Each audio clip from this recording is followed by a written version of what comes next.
சொல்லாயிரு இந்த ஜலம் எத்தனை வந்து ஏண்டா அவசரப்பட்டு இருக்கு சொல்லாயிரு ஏண்டா மன்றவா காசு உன்னிடம் எவ்வளடா 100 ரூபாய் கொடுத்தாரு ரூபா காசு கொடுத்தா கடைக்கு சொல்றியா ஒண்ணு வாங்கலையா ரெண்டு மாலை ஆயிரு 2 மாலை ஒரு மாலை எங்க இருக்கு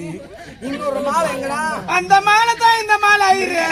சூத்ரம் சொல்லி சொல்லுங்க ஆயிரு போடா போட்டு விடு இந்த ஜலத்தை சொல்லு ஆயிரு ஆமா இந்த ஜலத்தை எங்க ஊத்துறது அடி அடி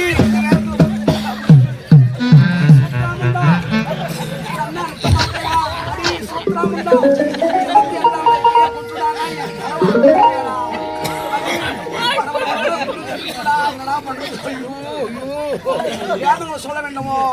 என்ன அவசரப்பட்டு ஜலத்தை தந்து தலைமையில கொட்டுட்டா நாசக்கார அதுக்குதான் இந்த திருமணத்திற்காக நாசமா போகும் அப்படி வரமாட்டேன்டா நல்லா இருக்க மாட்டீங்களா நல்லா இருக்க மாட்டீங்க இந்த பிராமண வயிற்று சும்மா விடாது